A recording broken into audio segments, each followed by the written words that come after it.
Vou ministrar uma palavra daquelas bem rapidinhas que eu ministro, o Espírito Santo eu não sei, mas que fale ao seu coração essa noite, amém? Livro do profeta Isaías, capítulo de número 51, apenas o versículo 2, projeta aqui para nós, Isaías 51, 2. Olha o que diz esse texto,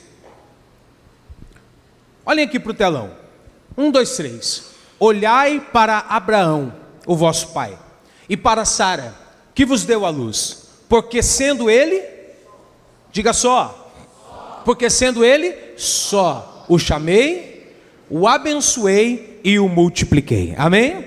Pode deixar o texto na tela, escutem, Isaías 51, ele é escrito diante de dias muito, mas muito difíceis. Israel, diante da dificuldade dos dias, se via abatido, se via desanimado, se via cercado de circunstâncias que aos olhos da nação pareciam ser impossíveis de serem revertidas. Você já viveu um momento como esse? Você já acordou um dia onde você olhou para a sua vida e ao pensar nos cenários da sua história, você se vê abatido? Você pensar em todas as circunstâncias que estão acontecendo e aquilo simplesmente te desanimar? Ao pensar nas situações, ser como um alfinete que fura uma bexiga e ali você começa a murchar, definhar, quase desaparecer, um desânimo, ou mesmo cercado de circunstâncias que você olha e fala assim, é impossível acontecer, é impossível reverter, é impossível a coisa dar certo a partir desse instante. E quando Israel se vê nesse cenário, Isaías vai ser usado por Deus, para não focar nas dificuldades ou ficar com os olhos voltados para isso, nem para os inimigos que estavam o cercando, mas Isaías é usado por Deus em uma palavra profética para buscar para a nação uma referência.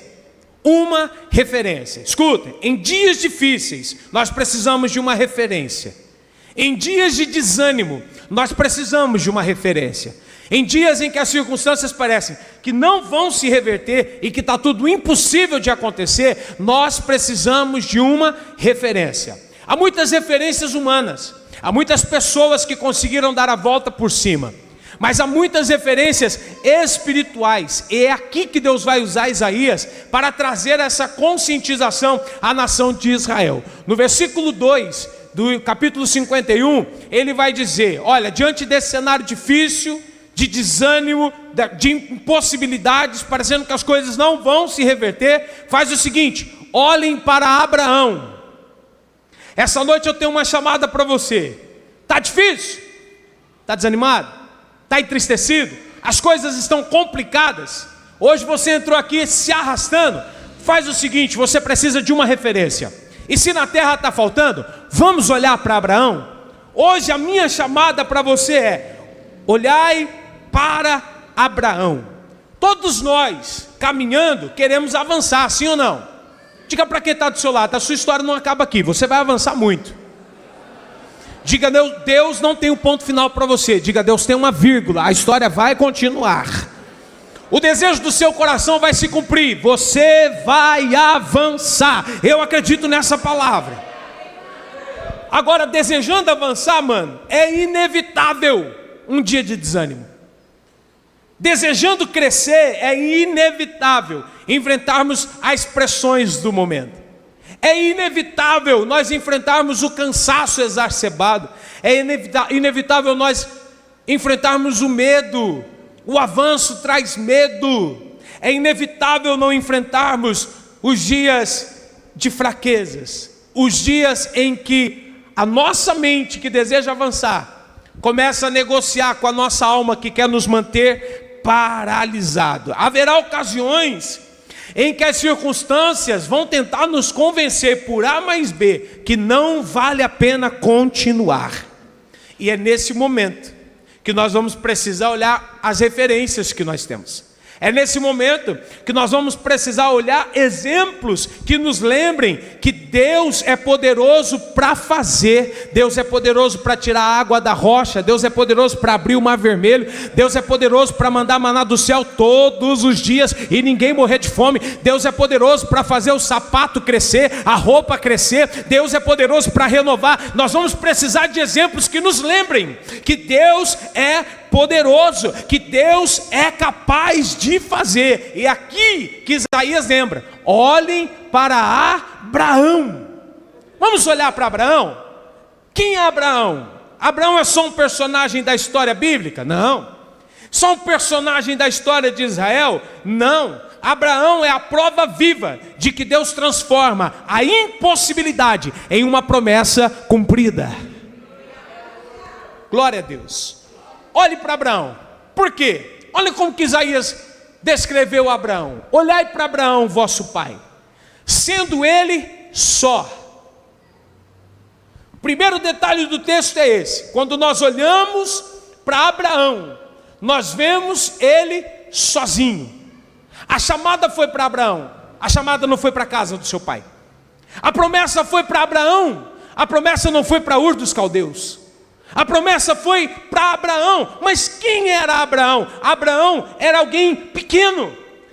Abraão era alguém singelo. Ele era pequeno demais, ele era singelo demais, ele era único, ele era sozinho, ele era isolado. Sabe quando a gente vai se minorizando? Mas eu sou pequeno, eu estou sozinho, eu sou único, ninguém é por mim, ninguém me ajuda, ninguém me fortalece, ninguém abre uma porta para mim, ninguém estende a mão para mim. Escuta, olha para Abraão, ele também era sozinho.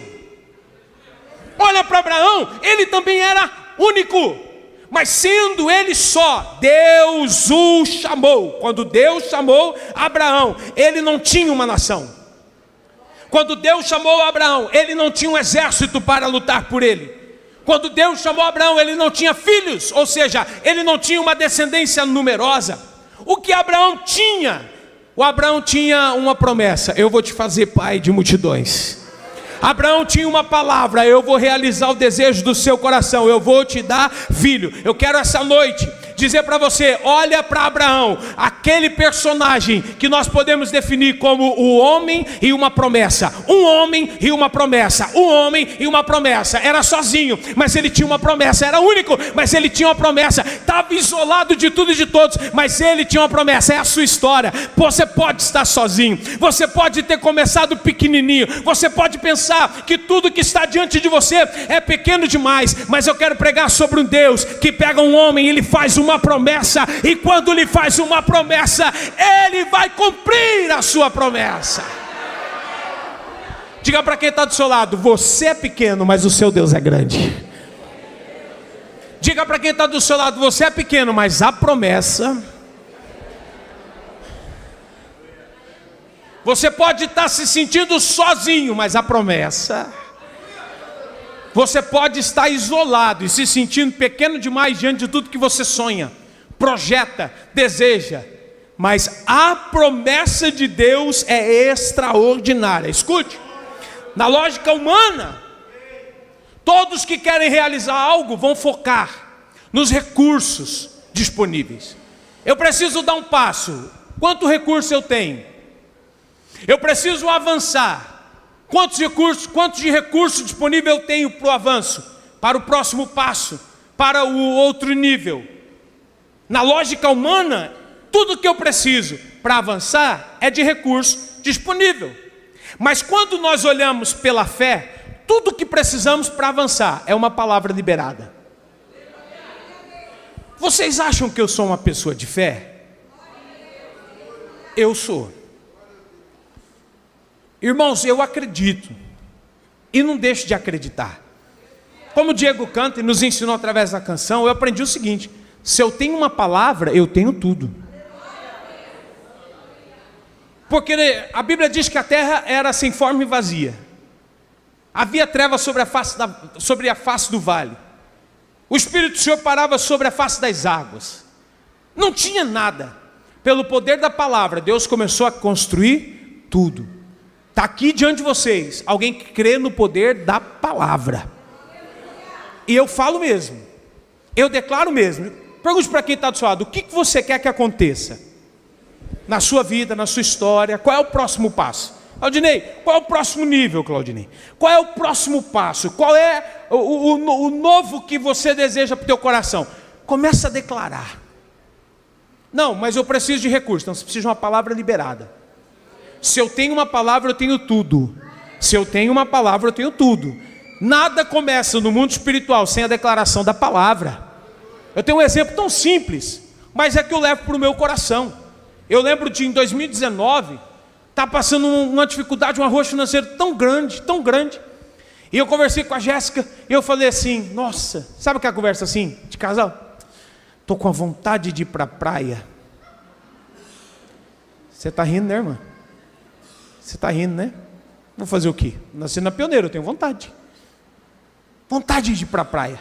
Virou o ano, Paulo. Comecei a declarar: esse ano eu vou para a praia. Amor, esse ano nós vamos para a praia. Cheguei, todo lugar que eu chegava assim: esse ano eu estou querendo ir para a praia. Alguém falou: para onde? Eu falei: não sei, vou para a praia. Mas quando que o senhor vai? Também não sei. Eu vou para a praia. Por quê? Porque na mente das pessoas pode ser bobagem. Na minha mente é uma palavra sendo declarada. Palavras são sementes. Palavras abrem os céus. Palavras ativam o mundo espiritual. O poder da morte e da vida está na língua. O poder de chamar a existência ou de matar está na língua. O apóstolo Valnício Milome disse, eu tenho dito aqui nos cultos: se você não quer que aconteça, não declare. Mas se você quer que aconteça, comece a declarar. Escuta, no mundo espiritual, nós não começamos agindo, nós começamos declarando. No mundo espiritual, nós liberamos uma palavra, acreditamos nessa palavra, velamos por essa palavra, declaramos, chamando a existência, porque a Bíblia diz, Paulo diz, que Deus, Ele já nos abençoou com todas as bênçãos espirituais que estão presentes nas regiões celestiais. Alguém tem que chamar a existência aquilo que já foi liberado pela lógica humana, recursos disponíveis pela ótica da fé, uma palavra liberada. O que você quer que aconteça? Libera a tua palavra, meu irmão. O desafio, ele sempre vai ser maior do que nós, e nunca maior do que o nosso Deus. Nossa, eu estou vivendo um desafio, pastor, que ele é tão grande. Escute, Deus não trabalha a partir do que temos, Ele trabalha a partir do que a palavra, o que a promessa, o que a declaração chama a existência. Jesus está pregando, tem uma multidão de 5.000 homens, fora mulheres e crianças. A tarde está caindo, o povo começa a sentir fome, porque o povo para ter fome, crente, aleluia. Os 12 começam a se preocupar, dizendo: a multidão tem fome, é melhor o senhor despedir a multidão para que eles voltem para a casa deles e eles possam comer. Jesus olha para eles e o texto diz que ele queria experimentar a fé de Filipe, que aquele Filipe da Bíblia não tinha tanta fé igual eu. Ele diz: o que tem aí? Ele diz: nós temos 200 dinheiros, mas se for a cidade converter isso em pão, o que será para uma multidão tão grande? Como quem diz, não tem nada. De repente, alguém se aproxima e diz: espera aí, mas tem um menino aí, que chegou no meio da multidão com um cestinho, e dentro do seu cestinho, ele tem 5 pães e 2 peixinhos. Aí Filipe disse: mas o que é isso para tantos? Jesus falou: traz o cestinho.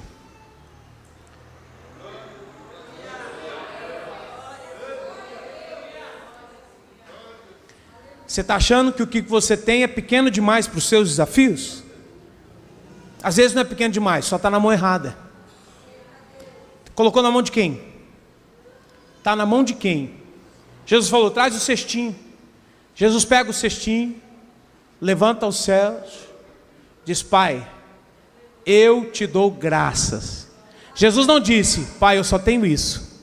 Jesus não disse: Pai, o que é isso? Como que pode?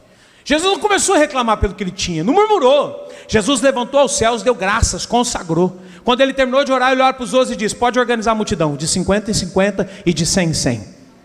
Tendo organizado a multidão, pode começar a distribuir. Eles começaram a distribuir. Irmão, se fosse um pedacinho desse tamanhozinho, pela lógica humana, já não daria, já não seria suficiente. A Bíblia diz que eles começam a distribuir, E é na distribuição que a multiplicação vem, não é na retenção. Quando eles começam a distribuir, aquilo começa a multiplicar. De repente, os 5.000 homens, vamos dizer que cada um tinha uma mulher, mas as 5.000 mulheres, vamos dizer que cada um tinha 2 filhos, mas os 10.000 filhos comeram. O texto diz, se fartaram, e quando todos já estavam satisfeitos, os 12 levantaram 12 cestos cheios. Escute, o seu desafio nunca será maior do que o seu Deus. Deus não trabalha a partir do que tememos, Deus trabalha a partir do que nós declaramos. Dá para abrir a boca, dá para profetizar, dá para declarar, dá para chamar a existência. Deus está dizendo, diante dos teus olhos, podem esses ossos voltar a reviver. E tem gente dizendo, eu não sei, o Senhor é quem sabe. Deus do céu está dizendo, então profetiza. Deus do céu está dizendo, então declara. Deus do céu está dizendo, então chama a existência. Eu quero liberar uma palavra para alguém que acredita. Esta semana Deus está doido para fazer algo na sua vida, mas a tua palavra é a chave que libera o acesso para o mover sobrenatural de Deus. Aleluia. Eu creio. Aí a surimi comandai a face. Porque decanaia sobrefaia-se. Escute. Deus prometeu a Abraão que faria dele uma nação. Mas uma nação começou por um homem. Um homem. Olhai para Abraão, sendo só, sendo sozinho, sendo isolado. Deus o chamou. Segundo, olhai para Abraão, quando as promessas parecem demorar. O que Deus prometeu para Abraão? Diga, um filho. Quantos anos Abraão precisou esperar para que o filho nascesse? 25. Há um tempo para todas as coisas. No tempo de Deus, tudo é belo e formoso. Tudo tem que acontecer no tempo de Deus, porque se for no nosso tempo, nós vamos nos atrapalhar. No tempo de Deus, tudo flui, tudo acontece, tudo se realiza, tudo se materializa. Vai se cumprir. Diga para quem está do seu lado, vai se cumprir. Mas é no tempo de Deus. Vai dar certo. Irmãos, eu já li o final da Bíblia, vai acabar tudo bem.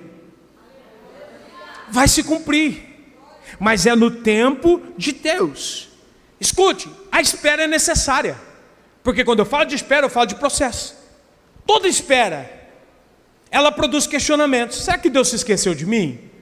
Quem nunca se perguntou? Será que eu ouvi uma promessa errada, eu me equivoquei? Será que o profeta, será que a voz que eu ouvi não era a voz de Deus? Ou conforme o tempo vai indo, a gente começa a se perguntar, será que isso ainda vai acontecer? Mas Abraão, ele aprendeu que o relógio de Deus é diferente do nosso relógio. E que a demora não significa abandono, pelo contrário.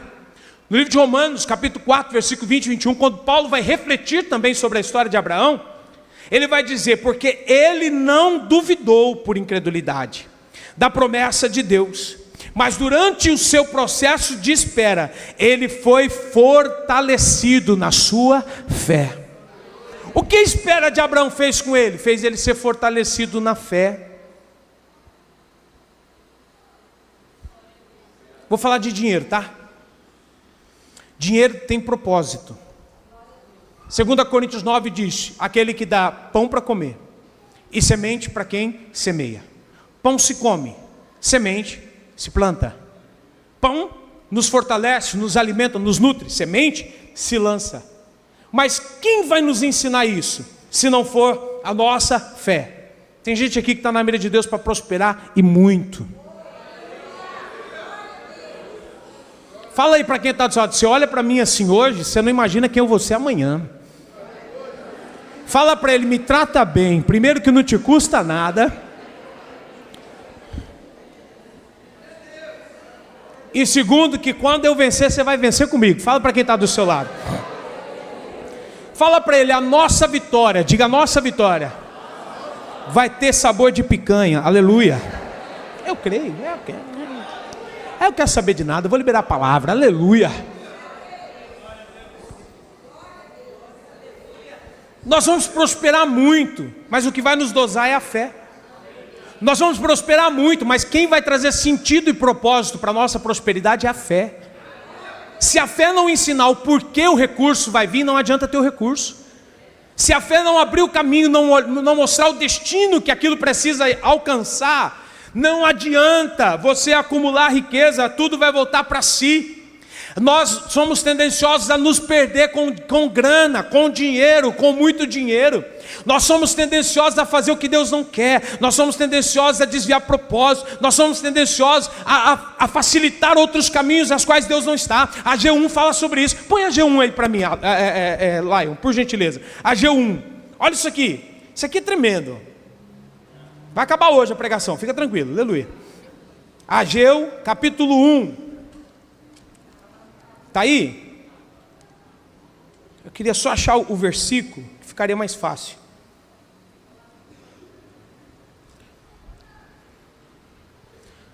Passa para frente, passa o 2, vamos ver. Isso, 4. Isso, vamos lá. Ageu, Deus levanta ele para trazer o povo de volta para Jerusalém, que está abandonada, está desolada. Jerusalém precisa ser reconstruída, mas existe um ponto de partida, sabe qual? A casa de Deus. Porque a casa de Deus representa a presença de Deus. Se não tiver a presença de Deus, nós vamos para onde? Nós vamos fazer o quê? Se a prioridade não for a presença de Deus, não adianta nós tornarmos as outras coisas prioridades. Sabe o que aconteceu? Aqueles que foram para a reconstrução sabiam o que precisavam fazer. Primeiro, a casa do Senhor. Depois, a sua própria casa. Quando chegaram em Jerusalém, inverteram os papéis. Deixaram a casa do Senhor e se voltaram cada um para a sua própria casa. Deus levanta Ageu para repreender, dizendo: porventura é para vós tempo de habitardes nas vossas casas forradas, enquanto esta casa fica deserta? Olha o versículo de número 5. Ora pois, assim diz, ora pois, foi um português que escreveu isso. Ora pois, assim diz o Senhor dos Exércitos: considerai os vossos caminhos. É isso que a gente precisa aprender, a considerar os nossos caminhos. Irmãos, agora é tempo para quê? A Torre de Babel foi sendo construída. Sabe o que trouxe velocidade da construção? É que todos estavam envoltos no mesmo propósito. Quando eles diziam, vamos fazer tijolos, ninguém fazia outra coisa a não ser tijolos. Todos estavam fazendo tijolos. Agora vamos começar a construção. Todos estavam construindo. Havia uma consideração ao caminho proposto. É assim que as coisas vão funcionar. No entanto, aqui em Ageu, há uma repreensão. Vocês precisam considerar o caminho de vocês para agora. Agora é tempo de se voltar à casa do Senhor. Olha o versículo 6, vamos lá. Por eles terem invertido, veio a consequência. Vocês estão semeando muito, mas recolhendo? Vocês estão comendo, mas não estão vos fartando. Vocês estão bebendo, porém não vos estão saciando. Estão se vestindo, porém ninguém está se aquecendo. E o que recebe salário, recebe-o num saco furado. Na medida que entra por cima, ele escapa por baixo. Por que isso está acontecendo? Porque houve desvio de propósito. É claro isso? É claro isso, irmãos? Sim. A fé nos ensina, a fé nos orienta. É a fé que vai nos moldar acerca do que precisamos fazer. Então, a demora, no caso de Abraão, foi propósito de Deus para o fortalecer onde? Na fé. A Lídia falou sobre a administração, muito bem. Às vezes a administração não é o seu problema, talvez o seu problema é a fé. Talvez hoje você não está totalmente formado na sua fé, na educação espiritual, para saber que dinheiro tem propósito. Eu não sei você, mas quando eu vejo dinheiro que não se espera chegando, eu dou um passo para trás. Por quê? A gente sabe, todo mundo aqui sabe a sua realidade de vida, sim ou não? Você sabe o que você vai ter de entradas, começo do mês, meio do mês, final do mês. Você sabe os seus compromissos. Quando vem dinheiro a mais, eu tenho um sentimento.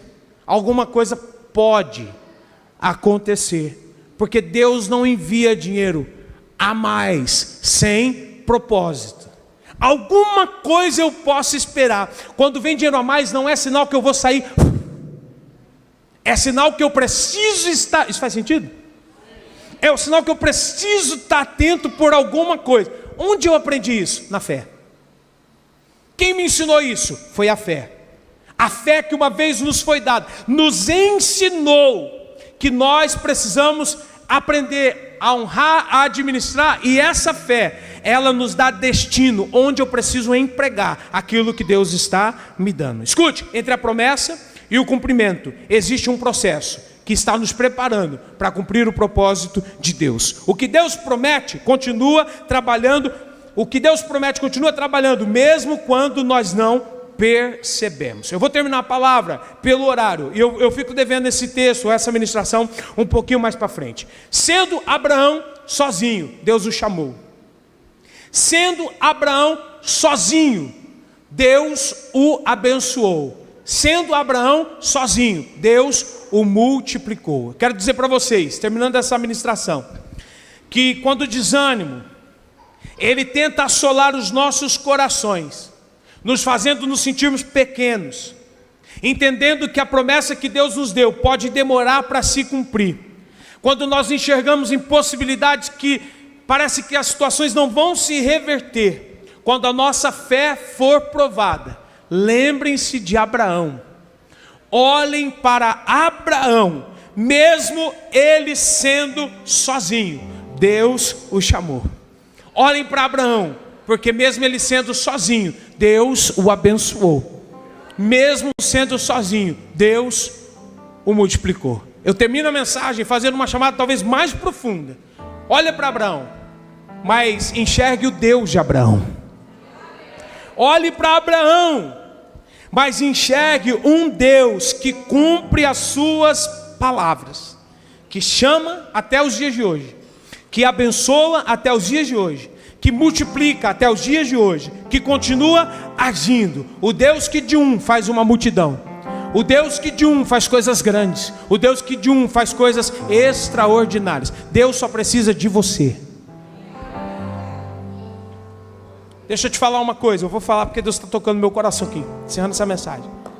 Você que está procurando sócios, Deus só precisa de você. Você que tem sócios, se conscientiza, existe uma palavra sobre você. E existem coisas que Deus não quer envolver mais ninguém.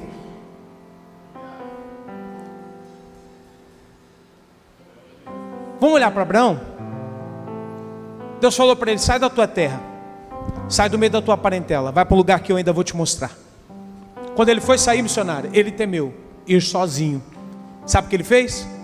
Trouxe o seu sobrinho Ló, que começou a caminhar com ele. Tudo que Deus começou a prometer para Abraão começou a se cumprir. Ló, por estar perto dele, também foi alcançado pela palavra, mas Ló não tinha palavra. Quem tinha palavra? Abraão. E aí, enquanto os dois eram pequenos, tudo certo, tudo bem, tudo tranquilo, mas começaram a crescer. Os animais começaram a se multiplicar. Os servos, que era sinal de dinheiro, de poder, começaram a se multiplicar. E conforme eles foram crescendo, chegou o momento em que os pastores de Abraão começaram a divergir dos pastores de Ló. E onde havia comunhão, parceria, hombridade, começou a ter o quê? Divisão, discussão, separação. E a Bíblia diz que uma casa dividida não prospera. Uma casa dividida não avança. Você com seu esposo ou com a sua esposa dentro da sua casa para decidir alguma coisa, às vezes diverge, porque são dois pensamentos. Imagine se você traz para negócios mais pessoas que às vezes não tem o Espírito de Deus, que às vezes não tem uma palavra, que às vezes não tem uma direção, não vai compreender no mundo espiritual aquilo que você quer fazer. Essa pessoa vai ser o que para você? Aí a gente precisa analisar: quem é o Abraão? Quem tem a palavra? Quem tem a direção? Sabe o que Ló significa? Véu. No dia que Ló foi tirado da vida de Abraão, o véu foi tirado. E quando o véu foi tirado, Abraão consegue enxergar tudo de forma nítida, clara e perfeita. Cuidado. Você é o Abraão. Você tem uma palavra. Você tem uma direção. Cuidado, você pode estar cansando por carregar pessoas debaixo da sua promessa, da sua palavra, que não estão debaixo da mesma direção e do mesmo propósito que você. O que tem Deus nisso? Nada. O que tem Deus com isso? Nada. Toma cuidado. Toma cuidado. Deus chamou Abraão, ele estando só. Mas o Deus que chamou ele estando só, irmão, o abençoou e o multiplicou. Pastor, o senhor tem algo contra alguém? Eu não, nem sei quem é teu sócio. Eu tenho uma palavra. E se você tiver sensibilidade e discernimento, você pode entender isso. Sabe, irmãos, é natural nós queremos envolver pessoas dentro do nosso crescimento. Mas existem pessoas que não são fortalecidas em fé para entender o que Deus está fazendo. E ao invés de elas serem bênçãos, elas se tornam pedras de tropeço, de vacilo. Eu vou falar mais uma vez, e você entenda no seu espírito: Deus tem algo com você.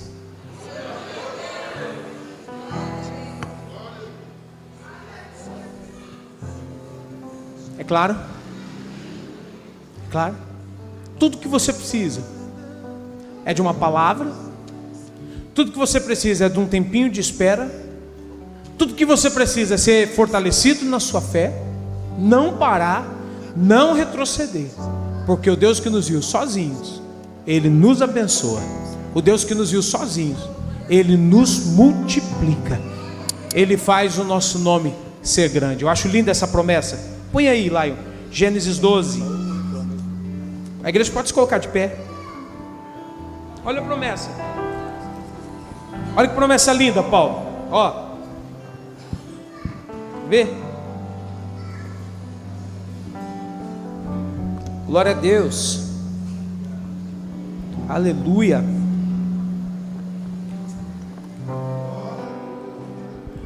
Pode pôr o versículo 1, o 2 e o 3, filho, por gentileza. Gênesis 12. Aqui é a chamada, tá? Ó, ora, o Senhor disse a Abraão: sai-te da tua terra, da tua parentela, da casa do teu pai, para a terra que eu te mostrarei. Observe o versículo 2: far-te-ei uma grande nação, abençoar-te-ei e engrandecerei o teu nome, e tu serás uma bênção.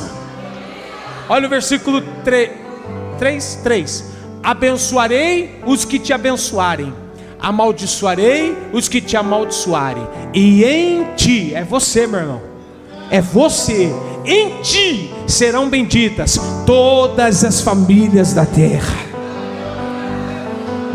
No versículo 4 o texto diz: e Ló partiu. Vamos embora. Deus tem algo com você. Deus vai engrandecer o teu nome. Eu acho isso lindo. Você pode ter um CNPJ, mas você é PF, irmão.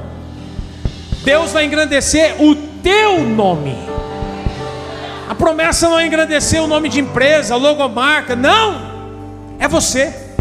Deus não tem algo com a empresa, com o CNPJ, que não tem vida, que não tem alma, que não é uma pessoa, que não tem expressões. Deus vai fazer isso na vida de homens, Deus vai fazer isso na vida de mulheres. Não é o rótulo da marca que eu represento, do lugar que eu estou. É o Deus da minha vida, é o Deus da minha história, é o Deus do meu presente, do meu passado, do meu futuro.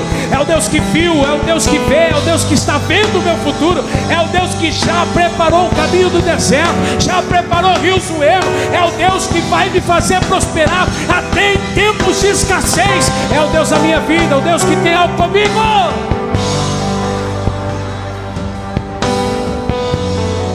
Para Deus cumprir, Ele só precisa de uma coisa: de você.